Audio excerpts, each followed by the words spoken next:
مراحل سے گزرتا ہے۔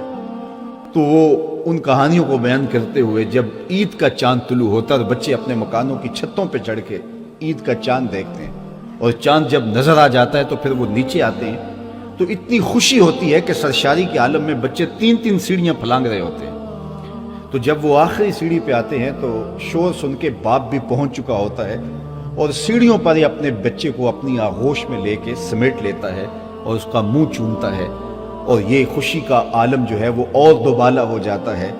اقبال کہتے ہیں کہ جب یتیم واپس آتا ہے سیڑھیوں سے تو اس کو اپنے بازو میں سمیٹنے والا کوئی نہیں ہوتا، اور پھر وہ گھر اندر جا کے اوندا لیٹ جاتا ہے اور اس کے آنسو بستر میں جذب ہو رہے ہوتے ہیں۔ اقبال تصور میں ہی یتیم کو وہاں سے اٹھاتے ہیں اور کہتے ہیں آ تجھے میں حضور کی دہلیز پہ لے چلوں، تیرے دکھوں کا مداوا کہیں اور نہیں ہوگا، تیرے دکھوں کا مداوا اسی چوکھٹ پہ ہوگا۔ اور آقا کریم یتیم کے سر پہ ہاتھ رکھتے ہیں اور اسے کہتے ہیں کہ تجھے میرے ساتھ ایک نسبت ہے کہ میں بھی در یتیم ہوں اور تو بھی یتیم ہے۔ اور یتیم کے چہرے پہ پھر مسکراہٹ آ جاتی ہے۔ پھر حضور علیہ الصلوۃ والسلام اپنی امت سے مخاطب ہوتے ہیں۔ اقبال تصور میں یہ کہانی بیان کر رہا ہے کہ گر تم سمجھو تو 100 باتوں کی یہ ایک بات ہے، آبرو میری یتیمی کی تمہارے ہاتھ ہے۔ تو یتیم کے درد حضور جانتے ہیں، اس لیے کہ حضور اس مرحلے سے گزرے ہیں، اور یہاں تک لوگوں کو تاکید کی۔ کائنات کے اندر اتنا حساس دل آپ کو کسی کا نہیں ملے گا جو میرے حضور کو اللہ نے عطا کیا۔ عزیز علیہ ما عنتم، تمہارا مشقت میں پڑنا اس نبی کو جو ہے وہ اس نبی پر گراں ہوتا ہے اور اس کے دل پہ بوجھ آتا ہے۔ بلکہ فرمایا لو تدخل شوکۃ فی رجل احدکم لوجدت علمھا، تمہارے پاؤں میں کانٹا بھی چبھے تو اس کی تکلیف مجھے ہوتی ہے۔ مبتلائے درد ہو کوئی عضو روتی ہے آنکھ، کس قدر ہم درد سارے جسم کی ہوتی ہے آنکھ۔ تو لوگوں کی جذبات کا کیسے لحاظ رکھا۔ اللہ اکبر، یہاں تک حکم دیا کہ غریب کے سامنے اپنی دولت کی نمائش نہ کرو، بیوہ کے سامنے اپنی بیوی سے ملاطفت نہ کرو، بلکہ یتیم کے سامنے اپنے بچے کو بیٹا کہہ کے نہ پکارو۔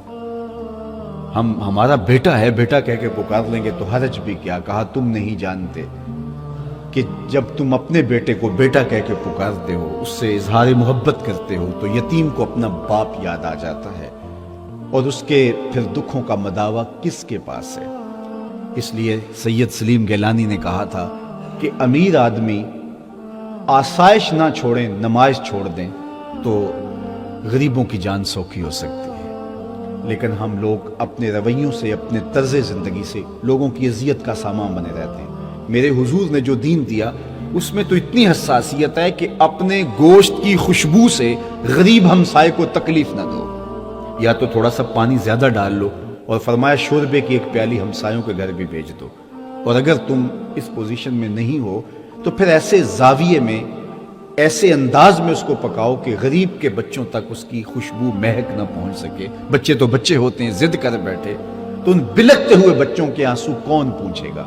وہ کیا کسی نے کہا تھا نا، دوپہر کو سلا دیتی ہے بچوں کو وہ اس ڈر سے گلی میں پھر کھلونے بیچنے والا نہ آ جائے۔ تو اس لیے لوگوں کے جذبات کا خیال رکھنے کی تلقین کی گئی۔ دیکھیے کسی کو کھانا کھلا دینا یہ بات بڑی نہیں ہوتی ہے۔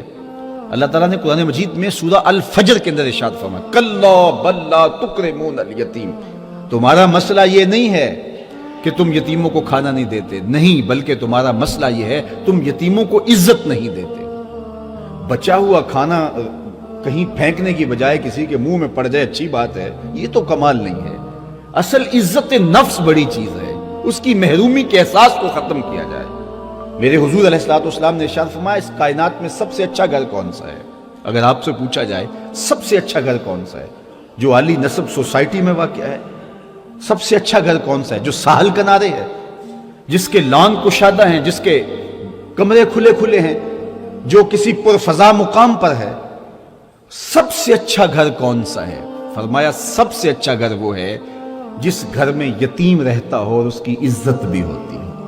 دو چیزیں فرمائی، جس میں یتیم رہتا ہو اور اس کی تکریم بھی ہوتی، چاہے وہ 2 مرلے کا کٹیا کیوں نہ ہو، تو وہ ایک ایسا نورانی گھر ہے کہ آسمان سے فرشتے بھی جھک جھک کے اس گھر کی زیارت کرتے ہیں۔